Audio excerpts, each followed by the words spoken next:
आज की जो हमारी क्लास है इट्स अबाउट जो हमारा टॉपिक है ये होगा माइकलसन्स इंटरफेरोमीटर। Michelson's interferometer. अब यहाँ सवाल ये पैदा होता है कि माइकलसन्स इंटरफेरोमीटर है और इसको हम किस पर्पस के लिए इस्तेमाल करते हैं। देखिए, माइकलसन नाम है। इंटरफेरोमीटर जो है ये एक ऑप्टिकल इंस्ट्रूमेंट है। ये एक ऑप्टिकल इंस्ट्रूमेंट है। अब इस ऑप्टिकल इंस्ट्रूमेंट का काम क्या है, ये क्या करता है? ये दरअसल इस्तेमाल होता है to study interference of light. Interference of light को समझने के लिए, स्टडी करने के लिए हम जो इंस्ट्रूमेंट इस्तेमाल करते हैं यहाँ पर, इसका नाम माइकलसन्स इंटरफेरोमीटर है। ठीक है, तो ये तो इसका एक इंट्रोडक्शन हुआ। और इसी तरीके से अगर आपसे कोई कहे कि माइकलसन्स इंटरफेरोमीटर का और क्या काम है, तो दो काम आप बताएंगे। एक तो ये भाई ऑप्टिकल इंस्ट्रूमेंट है जिसका हम इस्तेमाल करते हैं क्या करने के लिए, to study interference of light. और दूसरा जो हमारे पास इस्तेमाल होता है ये to find out wavelength of light. Wavelength of light, light की वेवलेंथ को फाइंड आउट करने के भी ये काम आता है। अब कोई भी इंस्ट्रूमेंट है तो उस इंस्ट्रूमेंट का जब आप इस्तेमाल करते हैं, उस इंस्ट्रूमेंट के इस्तेमाल का कोई कायदा, कोई कानून होगा, किसी प्रिंसिपल के ऊपर वो काम करेगा। तो सवाल ये है कि इसका क्या प्रिंसिपल है, इस इंस्ट्रूमेंट का क्या कानून है, क्या कायदा है कि जिससे जो है इसको हम इस्तेमाल कर सकते हैं। तो हम अगर इसकी प्रिंसिपल की बात करें तो इसका प्रिंसिपल जो हमारे पास होगा वो सिर्फ और सिर्फ दो चीजों पे, यानी सबसे जो इम्पोर्टेंट चीज है पहले वो तो है, यानी इट इज बेस्ड अपॉन, अगर मैं आपसे कहूं इट इज बेस्ड अपॉन, पहली चीज क्या है? पहली चीज है हमारे पास कि division of magnitude, division of amplitude है। Division of amplitude of light wave. ठीक है, जो हमारे पास लाइट वेव है उसके एम्पलीट्यूड को डिवाइड करना। मैं यहाँ आप लोगों की इत्तला के लिए अर्ज कर दूं कि एम्पलीट्यूड क्या चीज है, इसको जरा थोड़ा सा एक बार दोबारा समझा देता हूं। मान लेते हैं कि ये हमारे पास कोई ट्रांसवर्स वेव्स बन रही है, तवज्जो कीजिएगा। मान लेते हैं कि ये मेरे पास कोई ट्रांसवर्स वेव्स बन रही है। तो ये जो यहां से आपको ये डिस्टेंस नजर आ रहा है, ये वाला यानी मैक्सिमम जो डिस्टेंस होता है ऑन आइदर साइड पर जो मैक्सिमम डिस्प्लेसमेंट होगी, इसको बोला जाता है एम्पलीट्यूड। ये एम्पलीट्यूड है, ठीक है जी। यानी यहां से लेकर यहां तक का जो डिस्टेंस है ये एम्पलीट्यूड है। तो इसके प्रिंसिपल से मुतल्लिक अगर मैं बात करूं तो मैं क्या कहूंगा कि इसका प्रिंसिपल क्या है? एक तो ये डिवाइड, यानी एम्पलीट्यूड को डिवाइड किया जाए, ठीक है, लाइट वेव के जो एम्पलीट्यूड है उसको डिवाइड किया जाए। और जब आप इसको डिवाइड करते हैं तो होता क्या है होगा ये कि आपके पास दो तरह की वेव्स आएंगी। एक आपके पास आएगी रिफ्लेक्टेड या रिफ्लेक्शन के जरिए, reflection and transmission of light boundaries, reflection and transmission of light light at the boundary of at the boundary of, अगर मैं इसको लिखूं, टू मीडियम्स, टू मीडियम्स। अब देखो ये जो नीचे की लाइन लिखी है, ये लाइन आपको कैसे समझ में आएगी, इसको जरा समझ लेते हैं। यानी इसका मतलब ये है कि हम जो सोर्स इस्तेमाल कर रहे हैं लाइट की जो भी आप सोर्स इस्तेमाल करेंगे, देखो हमारा काम है हमने डिवीजन करना है। डिवाइड करना है किसको, एम्पलीट्यूड को, किसकी, लाइट वेव की, जो हम इस्तेमाल कर रहे हैं। अब वो कैसे डिवाइड होगा, उसका तरीकेकार क्या है, हमारे पास कोई हथौड़ा तो होगा नहीं कि जिससे हम इसको डिवाइड करेंगे, तोड़ेंगे। तो हमने क्या करना है, हमने करना ये है कि हमने बाउंड्री ऑफ टू मीडियम्स का इस्तेमाल करना है। किसका, बाउंड्री ऑफ टू मीडियम्स का। दो मीडियम्स के दरमियान में लाइट क्या करेगी, लाइट दो तरह से, एक तो वो रिफ्लेक्ट हो रही होगी और एक वो ट्रांसमिट हो रही होगी। ट्रांसमिट कहते हैं चलने को, ट्रांसमिट कहते हैं चलने को, फैलने को, एक गुजरने को। जबकि रिफ्लेक्ट कहते हैं स्ट्राइक करने के बाद मुड़ने को, स्ट्राइक करने के बाद जब वो मुड़ जाए। ठीक है, तो देखो दो मीडियम हम लेने वाले हैं। दो मीडियम क्या हो सकते हैं भाई, हम यहाँ पे जो डिस्कस करेंगे वो ग्लास होंगे, दो ग्लासेस होंगी, दो ग्लासेस होंगे, वो मीडियम के तौर पर इस्तेमाल हो रहे होंगे। तो दो मीडियम का इस्तेमाल किया जाएगा और एक मीडियम से जब हम ट्रांसमिट करवाएंगे, लाइट को पास करवाएंगे, हो सकता है दूसरी मीडियम से वो टकरा जाए और इनकी बाउंड्री के दरमियान में जो हमारे पास लाइट आएगी, यकीनन उसका जो एम्पलीट्यूड होगा वो टूट जाएगा, वो बिखर जाएगा, वो टूट जाएगा। अब चलते हैं, ये तो इसका प्रिंसिपल था, मैं एक बार दोबारा बता देता हूँ। माइकलसन्स इंटरफेरोमीटर का जो प्रिंसिपल है, वर्किंग प्रिंसिपल, वो यही है कि आप लाइट वेव जो है उसके एम्पलीट्यूड को तोड़ दो, डिवाइड कर दो, तकसीम कर दो। अब वो टूटेगा या वो तकसीम कैसे होगा, उसके लिए तरीका ये है कि लाइट को एक तो आप ट्रांसमिट करवाएंगे और फिर लाइट रिफ्लेक्ट करेगी, और बाउंड्री जो हम इस्तेमाल करेंगे, दो बाउंड्री के दरमियान में लाइट रिफ्लेक्ट हो जाएगी और वो उसका जो एम्पलीट्यूड है टूट जाएगा। डियर स्टूडेंट, यहां तक आई होप कि आपको क्लियर हो गया होगा। अब मैं आपको इसकी कंस्ट्रक्शन करके दिखाता हूँ, माइकलसन्स इंटरफेरोमीटर की कंस्ट्रक्शन करके दिखाता हूँ आपको, और फिर समझाता भी हूँ उसकी वर्किंग कैसे होती है। तो कंस्ट्रक्शन को जरा समझ लेते हैं, बहुत सिंपल सी कंस्ट्रक्शन है इसकी।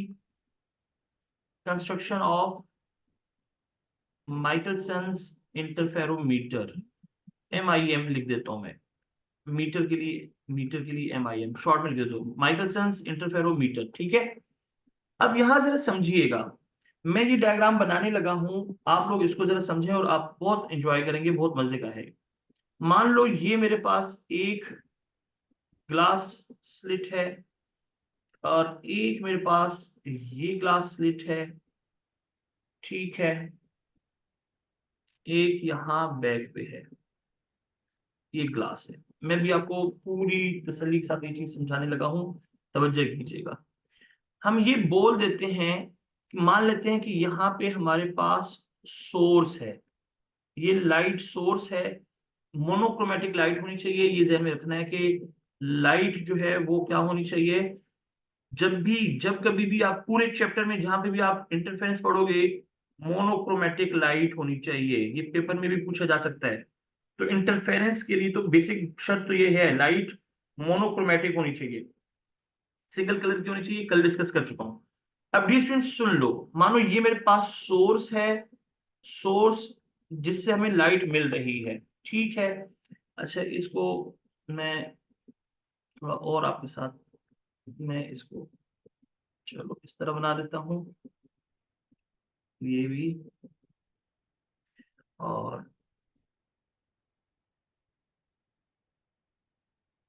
एक सेकंड,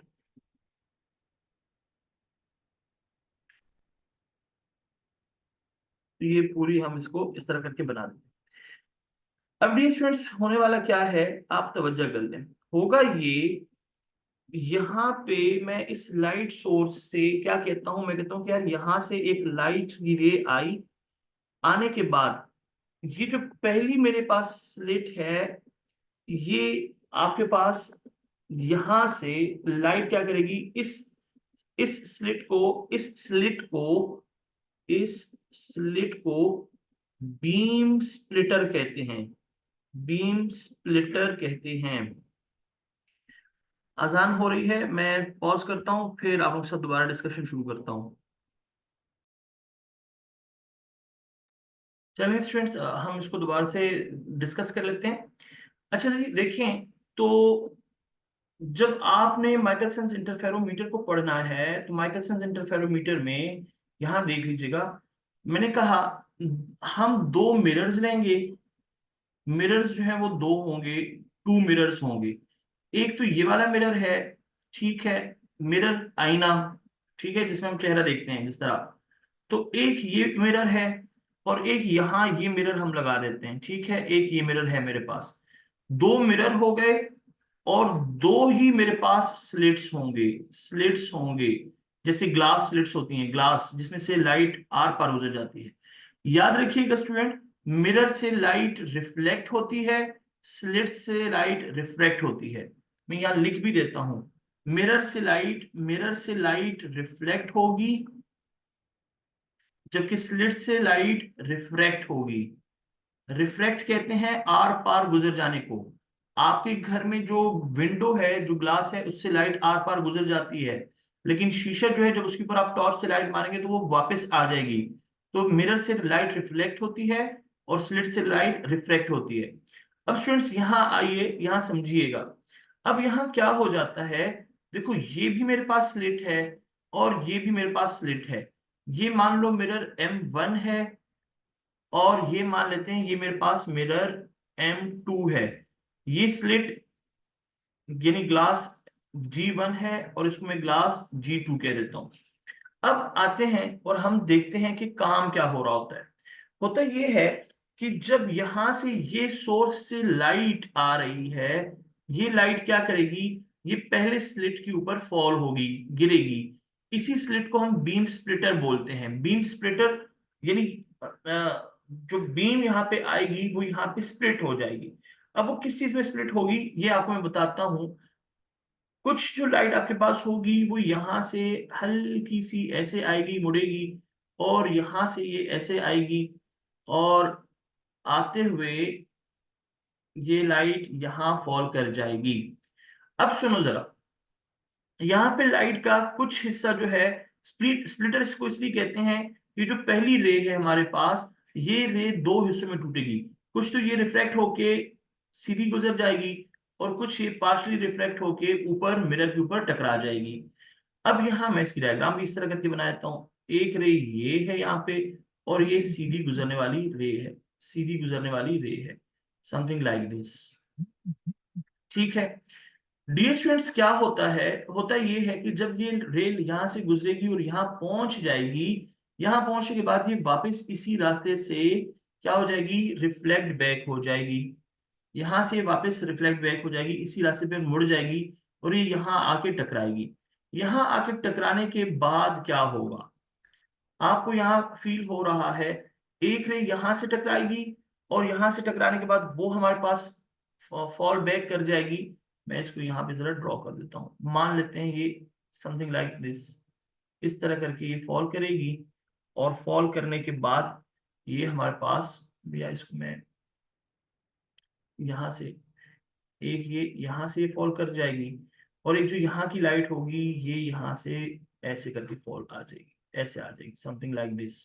ठीक है, अब यहाँ क्या होगा, यहाँ हमारी आई होगी। इस आई के ऊपर हम देखते हैं कि हमें क्या होगा, हमें पैटर्न मिलना शुरू हो जाएंगे, पैटर्न मिलना शुरू हो जाएंगे।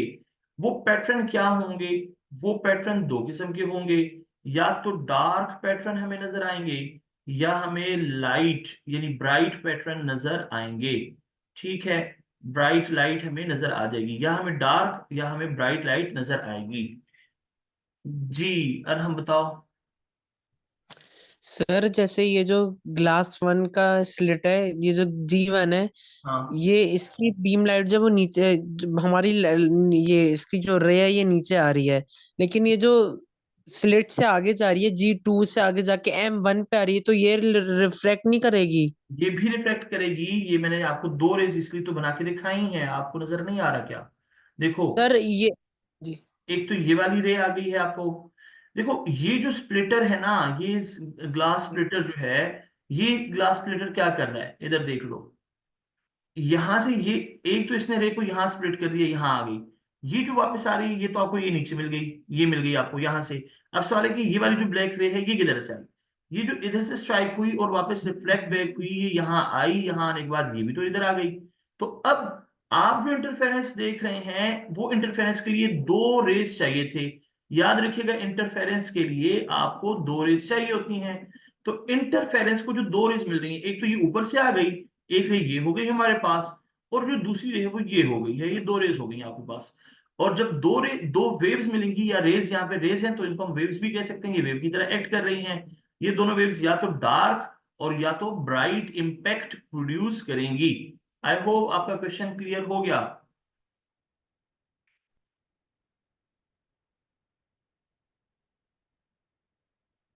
ओके चलें जी, आगे बढ़ते हैं।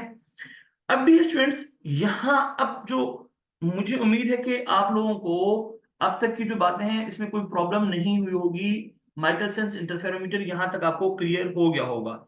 अब यहाँ पे कुछ बातें और आ रही हैं और उनको हम डिस्कस करते हैं, उनके मुतालिक आपसे बात करते हैं कि वो क्या चीज है। जरा सुन लीजिएगा। मान लो हमारे पास, हमने आपकी बुक जो है, हो सकता है कि उसको उन्होंने यहाँ पे जीवन ना कहा हो, ए कहा हो, और इसको बी कहा हो। अब इन दोनों की थोड़ी बहुत सिग्निफिकेंस भी है, और वो क्या है, वो ये है कि आप कहेंगे कि सर यहां से आखिर ऐसा क्या हुआ कि यहां से लाइट टूटी नहीं, ये स्प्लिटर का काम क्यों नहीं कर रही है, ये स्प्लिटर का काम क्यों कर रही है, एक सवाल ये है।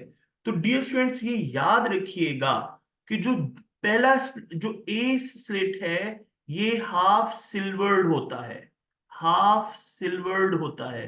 हाफ सिल्वर्ड का मतलब क्या है कि ये पूरा का पूरा मिरर नहीं होता, बल्कि पार्शली मिरर होता है। यानी हाफ सिल्वर्ड का मतलब क्या है, ये पूरा का पूरा ना ग्लास है, ना ही पूरा का पूरा मिरर है, बल्कि ये हाफ हाफ सिल्वर्ड है। तो ये पार्शली मिरर की तरह भी काम करेगा, और पार्शली ये क्या करेगा, ये पार्शली ग्लास की तरह काम भी करेगा। तो यही वजह है कि इसने क्या किया, इसने इस बीम को स्प्लिट किया। अब दूसरी जो चीज है वो क्या है, वो एक और बात भी आपने ध्यान में रखनी है, ये बड़ी इंपॉर्टेंट बात है। याद रखिएगा, ये जो मिरर है आपके पास M1, ये हमारे पास फिक्स्ड होती है। ये क्या है, this mirror is fixed. Fixed का मतलब क्या हुआ, यानी ये जिस जगह है ये उसी जगह रहेगी, इसकी पोजीशन को हम चेंज नहीं करेंगे। जबकि दूसरी तरफ डियर स्टूडेंट, ये जो आपके पास मिरर है, M2 मिरर जो है, ये मूवेबल है, ये मूव करती रहेगी, मूवेबल है ये। मूवेबल क्यों है और इसकी क्या वजह है, इसको मूवेबल क्यों बनाया गया है, सुन लो मेरे डियर स्टूडेंट्स। एक्चुअल में हम ये चाहते हैं कि जो हमारे पास ये वाली लाइट है, हम लोगों को याद रखना है, ये बात दोबारा बता रहा हूं आपको। हम लोग चाहते क्या है, हम चाहते हैं इससे इंटरफेरेंस समझना। ये इंटरफेरोमीटर है। और डियर स्टूडेंट्स, कल की क्लास में बता चुका हूं कि इंटरफेरेंस जो हमारे पास होती है, उसके लिए पाथ डिफरेंस, रास्ते का जो फर्क है, ये बहुत जरूरी है। तो पाथ डिफरेंस आपके पास क्या होगा, आपको पाथ डिफरेंस, जब आप इस मिरर को मूव करोगे, कभी ऊपर की तरफ लेकर जाओगे, कभी नीचे की तरफ लेकर आओगे, तो इससे क्या होगा, ये जो रे आपके पास आएगी, इसका जो पाथ डिफरेंस होगा, दरअसल वही डिफाइन करेगा किस बात को, कि हमारे पास कंस्ट्रक्टिव इंटरफेरेंस हो रही है या डिस्ट्रक्टिव हो रही है। मैं यहाँ ये नोट के तौर पर लिख भी देता हूं, ताकि आप लोगों को याद रहे। यानी mirror M2 is responsible for path difference. क्यों रिस्पॉन्सिबल है जनाब, सीधी बात है भाई, क्योंकि ये मूवेबल है। जब ये मूव करेगा तो ये पाथ डिफरेंस या कभी इंक्रीज करेगा और या कभी डिक्रीज करेगा। तो जब इंक्रीज या डिक्रीज करेगा तो उसी हिसाब से हम क्या कहेंगे कि हमें पैटर्न मिलेंगे। हमारे पास वो पैटर्न या तो डार्क होंगे, या वो पैटर्न हमारे पास ब्राइट होंगे। तो ये मिरर M2 की सिग्निफिकेंस है, इंपॉर्टेंस है। कभी कोई आपसे पूछेगी कि M2 की क्या इंपॉर्टेंस है, तो आप यही बताओगे। M1 की क्या इंपॉर्टेंस है जनाब, ये हमें फिक्स डिस्टेंस देता है रे का। और ये क्या करते हैं जी, ये हमें डिफरेंट डिस्टेंसेस देता है, जिसकी मदद से हमारे पास इंटरफेरेंस या तो ब्राइट होगी या डार्क होगी। आई होप यहां तक की ये वाली बात आपको क्लियर हो गई है। अब मैं इसकी थ्योरी के ऊपर काम करूंगा। ये मैंने आपको ये कंस्ट्रक्शन बता दी है। अगर डियर स्टूडेंट्स हमारी एक सेशन के अंदर ये कंप्लीट ना हुआ, तो मैं आपको दूसरे सेशन भी इसका प्रोवाइड करूंगा, और ये टॉपिक आज मैं खत्म कराऊंगा इंशाल्लाह। अब हम आते हैं, और हम अब इसकी जो थ्योरी और वर्किंग है उसके ऊपर मैं आपसे डिस्कशन करता हूँ। पेपर में थ्योरी और वर्किंग इस नाम से भी आपके पास, या आपको लॉन्ग का टॉपिक है तो आपको पता होना चाहिए। तो मैं अगर इसकी थ्योरी की बात कर लूं और वर्किंग की बात कर लूं, वर्किंग समझा तो दी है मैंने आपको, थ्योरी की कुछ पॉइंट्स लिखवा देता हूं आपको। थ्योरी इसकी क्या है, यही है कि जी ये पाथ डिफरेंस के ऊपर डिपेंड करेगा, और हमारे पास जो कैसे किस तरीके से जो है वो लाइट आएगी, स्प्लिट होगी, ये जो आपको सारी बात बताई है, ये सारी की सारी थ्योरी और वर्किंग के अंडर आ जाती है। पॉइंट्स आप लिख सकते हैं, मैं यहाँ पे आइदर लिख लूँ या आप लोग खुद लिख लेंगे, आई होप लिख लेंगे, आप बुक को रीड कर लीजिएगा। और पॉइंट्स क्या थे हमारे पास, यही पॉइंट्स थे कि लाइट आएगी, पहले स्लिट पे पड़ेगी, स्प्लिट हो जाएगी, पार्शली ऊपर चली जाएगी, पार्शली आगे चली जाएगी, एंड अब सॉन, ये जो बाकी हमने डिस्कशन कर लिए। So this was all about it's theory and working. अब मैं आऊंगा और अब आपके साथ मैं डिस्कस करने जा रहा हूं इस टॉपिक का सबसे इंपॉर्टेंट तरीन हिस्सा, जो कि है इसका मैथमेटिकल वर्क। तो वो अब हम डिस्कस कर लेते हैं। आप में से किसी को यहां तक कोई कंफ्यूजन है या सब क्लियर हो गया है? आई होप सब क्लियर हो गया होगा। अब मैं आगे की तरफ चलता हूं और आपको बताता हूं कि हमने इसकी मैथमेटिकल जो इंटरप्रिटेशन है वो कैसे लेकर चलनी है। इसके लिए मैं बैकग्राउंड को जरा डार्क कर देता हूं, और अब आपके साथ मैं इस डार्क बैकग्राउंड पे, सॉरी, तो अब हम मैथमेटिकल वर्क करेंगे इसका। डियर स्टूडेंट्स, जैसे कि आप देख सकते हैं कि हमारे पास, अच्छा वाइट ही रखें इसको, चलिए मैं वाइट कर देता हूँ, वाइट ही कर देता हूँ। अच्छा जी, अब हम इसके अब कंडीशंस की तरफ चलते हैं और इसकी जो बाकी मैथ्स है वो प्रूव करते हैं, मैथमेटिकल इंटरप्रिटेशन इसकी क्या है। डियर स्टूडेंट्स, जैसे कि मैंने आपसे कहा कि इंटरफेरेंस, इंटरफेरेंस चाहे किसी भी उससे हो, तो हमारे पास इसके दो ऑप्शंस आते हैं। तो काइंडली प्लीज जरा समझिएगा। अब जो इसके दो टाइप्स हैं इंटरफेरेंस के, यानी कि या तो वो इंटरफेरेंस हमारे पास कंस्ट्रक्टिव होनी है, और या वो इंटरफेरेंस हमारे पास डिस्ट्रक्टिव होनी है। अब इसका मतलब ये है कि माइकलसन इंटरफेरोमीटर में भी यही दोनों केसेस होंगे, कंस्ट्रक्टिव भी होगी और डिस्ट्रक्टिव भी होगी। तो हम चलते हैं और हम सबसे पहले यहाँ पे इसके कंस्ट्रक्टिव इंटरफेरेंस के आर्गुमेंट्स को डिस्कस कर लेते हैं। हम इसके कंस्ट्रक्टिव इंटरफेरेंस के आर्गुमेंट्स को डिस्कस कर लेते हैं। तो डियर स्टूडेंट्स सुनिएगा, हम ये कहते हैं कि अगर, अच्छा देखो, ये मैं अभी थोड़ी देर पहले भी बता चुका हूं कि कंस्ट्रक्टिव इंटरफेरेंस या डिस्ट्रक्टिव इंटरफेरेंस डिपेंड करता है पाथ डिफरेंस के ऊपर, पाथ डिफरेंस के ऊपर ये डिपेंड करेगा, सबसे इंपॉर्टेंट। तो यहां सवाल ये है कि पाथ डिफरेंस हमारे पास जो होता है, ये दोनों जो लाइट के हिस्से हैं ये क्या होंगे। कंस्ट्रक्टिव इंटरफेरेंस के लिए बता रहा हूं, आइदर पाथ डिफरेंस आपके पास या तो जीरो हो, या फिर आपके पास क्या हो, और एम लेमडा के बराबर हो। क्या हो? एम लेमडा के बराबर हो, मल्टीपल ऑफ वेवलेंथ के बराबर हो कंस्ट्रक्टिव इंटरफेरेंस के लिए, ये याद रखिएगा।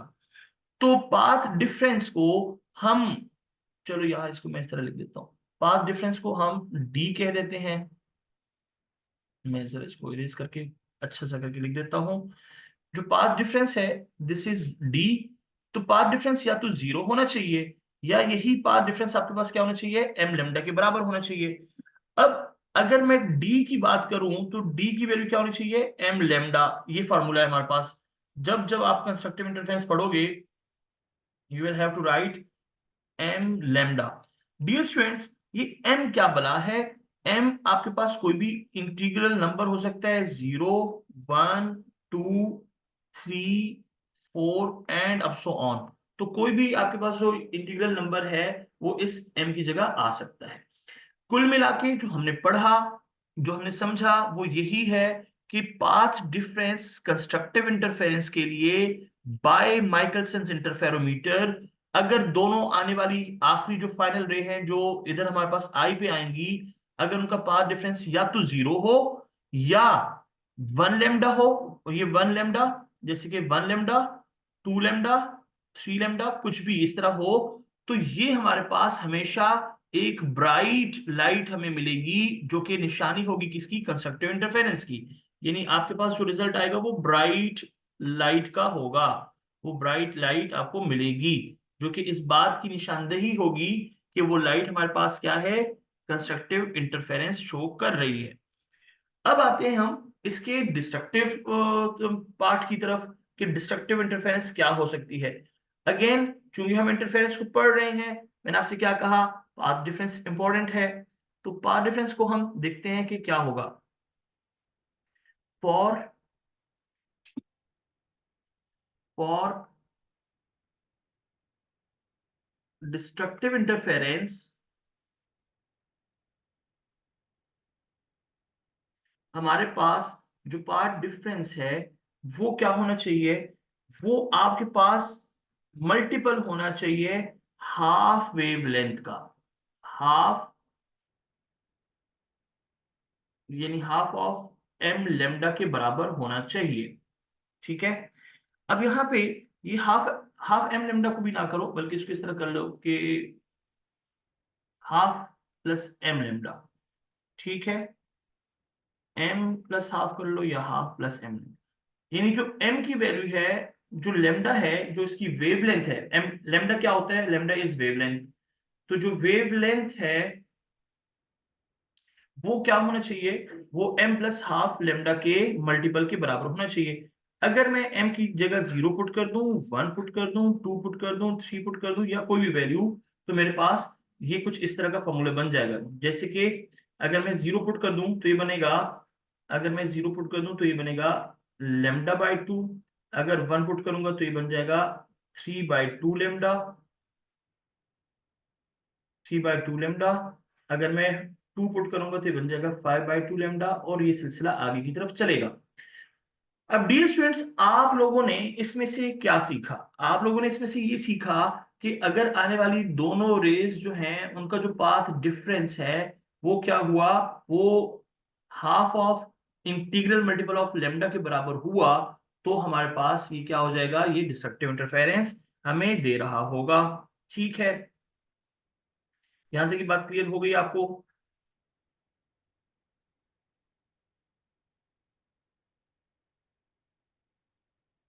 आई होप यहाँ तक कि आपको बात क्लियर हो गई होगी।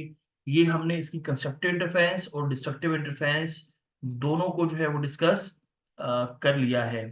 ठीक है, अब हम आगे की तरफ बढ़ते हैं और हम ये भी देखते हैं कि इसमें मजीद, इस टॉपिक के अंदर हमारे पास मजीद क्या है। कंस्ट्रक्टिव और डिस्ट्रक्टिव इंटरफेरेंस पढ़ लिया। अब हम बात करेंगे कि देखिए, तवज्जो कीजिएगा, आपको मैं यहाँ बता देता हूँ। मानो ये हमारे पास जब इंटरफेरोमीटर है, हम चाहते क्या हैं, हम ये चाहते हैं कि मान लो एक हमें अगर डार्क फ्रिंज मिली, डार्क लाइट मिली, और दूसरी लाइट हमें मान लो ब्राइट मिली, ये रेड ब्राइट के लिए, ठीक है। फिर हमें एक डार्क लाइट मिली, मैं ये यहां से तरह करके ड्रॉ कर देता हूँ, बताता हूँ भी आप लोगों को। मान लेते हैं कि हम ये चाहते हैं कि जी हमें dark bright dark bright dark bright dark bright मिले। इसको बोलते हैं ऑल्टरनेटिव फ्रिंजेस या alternative dark and bright fringe. ठीक है। अब हमारा, यानी हमने देखना ये है कि हमें ये फ्रिंज, इसको ये याद रखना, ये जो एक लाइन है ये एक फ्रिंज है, ये जो दूसरी लाइन है ये दूसरी फ्रिंज है। ये डार्क फ्रिंज है, ये ब्राइट फ्रिंज है, dark fringe bright fringe, dark fringe bright fringe. और जब इस तरीके से आ रहे हैं तो उसको हम कहते हैं alternative bright and dark fringes. अब हमारा टॉपिक अब जो हम डिस्कस करने लगे हैं वो ये है कि जनाब, अगर हमने ये देखना हो कि ऑल्टरनेट ब्राइट और डार्क फ्रिंज कैसे आते हैं तो कैसे आएंगे। Alternate alternate bright and dark fringes, dark fringes। तो डियर स्टूडेंट्स, इसको जरा समझते हैं कि हमारे पास ऑल्टरनेट ब्राइट और डार्क फ्रिंजेस कैसे आ रहे हैं। अच्छा, आप अगर बुक को देखेंगे तो आपको माइकलसन्स इंटरफेरोमीटर में, मैंने तो वहां पे सीधी लाइनें खींची हैं, आपको माइकलसन्स इंटरफेरोमीटर में ऐसे करके दायरे नजर आ रहे होंगे। आपकी बुक वालों ने ये पैटर्न दिखाया हुआ होगा, और ऐसा पैटर्न भी बनता है, इनको भी फ्रिंजेस बोलते हैं। मान लो ये जो ग्रीन है ये आपके पास क्या है, एक डार्क ब्राइट का पैटर्न है। मैंने दूसरा कलर यहाँ पे ड्रॉ नहीं किया, तो जो व्हाइट जगह है वो ब्राइट और जो कलर है वो डार्क है। ठीक है, तो चलते हैं, देखते हैं कि हमारे पास क्या हो रहा है और ये कैसे आएगा। अब इसकी जो खास बातें हैं, पॉइंट हैं, वो लिखवा रहा हूं, नोट कीजिएगा, सुन लो। जब हमने स्टार्ट किया तो ये मिरर M2 था और ये मिरर M1 था। ये आपके पास बीम स्प्लिटर था, ये बीम कंपनसेटर था। ये M1 मिरर है जो कि फिक्स है। सारा कमाल ये मिरर M2 कर रहा है। तो सुन लो मेरी बात को और तवज्जो कर लो। ये यहां पे मेरे पास स्पेस नहीं है, मैं नेक्स्ट पेज पे जाता हूं, तवज्जो कर लो। ये एक दोबारा बता देता हूँ, ये M2 है, ये M1 है। ये आपके पास जो ग्लासेस थे वो हैं, ठीक है, कंपनसेटर हैं, और ये कंपनसेटर है, ये सॉरी ये स्प्लिटर है, ये कंपनसेटर है। डियर स्टूडेंट्स, अब हो क्या रहा है, हम कहते हैं कि हमारे पास जो लाइट आ रही है, रे आ रही है, मैं इसको जरा आप लोगों को समझाने के लिए एक डायग्राम और बना देता हूं। जरा स्टूडेंट्स सुनिएगा। हम ये कहते हैं कि हमारे पास ये जो मिरर M2 है, इसकी मूवमेंट सबसे इंपॉर्टेंट है। हम पढ़ने जा रहे हैं कि डार्क फ्रिंज और ब्राइट फ्रिंज ऑल्टरनेट पोजीशन पर कैसे आएगी। हम ये चाहते हैं कि पहले अगर डार्क आ गई तो दूसरी ब्राइट आ जाए, फिर डार्क आ जाए, फिर ब्राइट आ जाए। ये कैसे होगा, सुन लो। हम ये कहते हैं कि मान लो जब हम जहां ये फिक्स थे, पहली बार जब हमें फ्रिंज प्रोड्यूस हुआ, उसके बाद इफ M2 is moved λ/4, ठीक है, बैकवर्ड या अपवर्ड भी कह सकते हैं, तो आपके पास क्या होगा, आपके पास अब जो पाथ डिफरेंस आएगा, then path difference will be λ/2, ठीक है। जब आप इस यहाँ इसको मैंने M2 कहा हुआ है, आपकी बुक में हो सकता है कि इसको M1 और इसको M2 कहा हुआ हो, तो 1 और 2 को आप खुद चेक कर लीजिएगा, मैंने इसको M2 कहा हुआ है। बहरहाल सुन लो, जब आप इस मूवेबल मिरर को λ/4 मूव करवाते हैं, अब आप कहेंगे सर ये λ/4 क्या होगा। ओ भाई, लेमडा जो आपके पास है वो वेवलेंथ है, बस सिर्फ ये है कि जरा छोटी सी वैल्यू है। हम वैसे तो डिस्टेंसेस को मीटर किलोमीटर में नापते हैं, लेकिन लेमडा जो आपके पास है ये बहुत ही कम वैल्यू है, बहुत ही स्मॉल वैल्यू है, लेंथ ही है, ये भी लेंथ ही है। तो इसका मतलब ये है कि अगर मान लो 10⁻⁻⁵ तो ये बहुत कम। जब हम इस मिरर को थोड़ा सा भी मूव कराते हैं π/4, तो वो क्या होगा, जो यहाँ हमारे पास पाथ डिफरेंस आएगा वो λ/2 के बराबर हो जाएगा। फिर हमें एक पैटर्न नजर आएगा। अगर सुन लो, अगर पहले था m लेमडा, तो जब आप इसमें क्या करोगे, हाफ यानी π/4 लेमडा आप मूव करवाओगे, so what will be the difference, जो नेट डिफरेंस आपके पास आएगा, अगर ये m की जगह आपके पास मान लो 1 था, तो अब आपके पास क्या हो जाएगा, आप कहोगे कि आपके पास जो नेट इम्पैक्ट आ रहा होगा वो हाफ लेमडा के बराबर आपके पास आ रहा होगा, ठीक है। क्यों, क्योंकि π/4 आपने ये मूव किया, तो π/4 ये मूव हुआ, जो डिस्टेंस आएगा वो π/4 इतना और π/4 इतना। तो ये दो हिस्सों में, ये इसकी जो बीम है इसका डिस्टेंस दो, यानी ये इसको डबल करके मल्टीप्लाई करोगे तो ये आपके पास क्या हो जाएगा, हाफ के बराबर हो जाएगा। अब हम क्या कहेंगे, हम ये कहेंगे कि हमारे पास एक ब्राइट आ जाएगा। मजीद इसको और ऊपर की तरफ आप π/4 मूव करवाओगे तो फिर भी यही कुछ होगा, फिर λ/2 का डिफरेंस आएगा और आपको एक और पैटर्न प्रोड्यूस हुआ नजर आ जाएगा। जब जब every time when we move mirror by λ/4, we will get we will get alternate alternate bright और डार्क फ्रिंज, ठीक है जी। जब जब आप इसको मूव करवाएंगे आपको ब्राइट और डार्क फ्रिंज देखने को मिलेगा। आई होप यहां तक की बात क्लियर हो गई।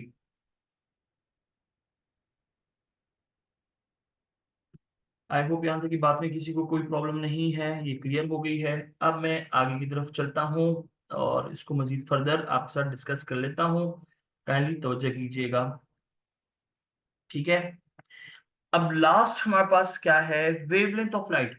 जब मैंने आपको चैप्टर सॉरी ये टॉपिक शुरू करवाया तो मैंने आपसे कहा था कि जी माइकलसन इंटरफेरोमीटर को एक तो हम इंटरफेरेंस के लिए पढ़ते हैं, और दूसरा हमारे पास क्या था, वेवलेंथ ऑफ लाइट के लिए भी पढ़ा जाता है। वेवलेंथ ऑफ लाइट के लिए भी पढ़ा जाता है कि लाइट का वेवलेंथ कैसे निकाला जाए।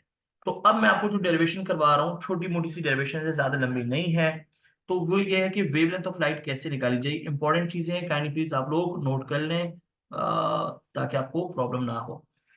मैं ये कहूंगा कि जब हम फ्रिंज को शिफ्ट करते हैं, हमारे पास अगर हम लिखें तो आप ये फॉर्मूला लिख लीजिएगा कि P that is equals to m lambda by 2, ठीक है। अगर मुझे लेमडा, ये पी हमारे पास क्या है, ये पी आपके पास डिस्प्लेसमेंट को जाहिर करता है। ये पी क्या है, डिस्प्लेसमेंट है। दिस पी इज डिस्प्लेसमेंट, यानी फासला जो कि किसने ट्रेवल किया होता है, जो कि मूवेबल मिरर ने, डिस्प्लेसमेंट जो कि मूवेबल मिरर ने ट्रेवल किया होता है। तो ये आपके पास बराबर होगा किसके, एम लेमडा बाई 2 के होगा।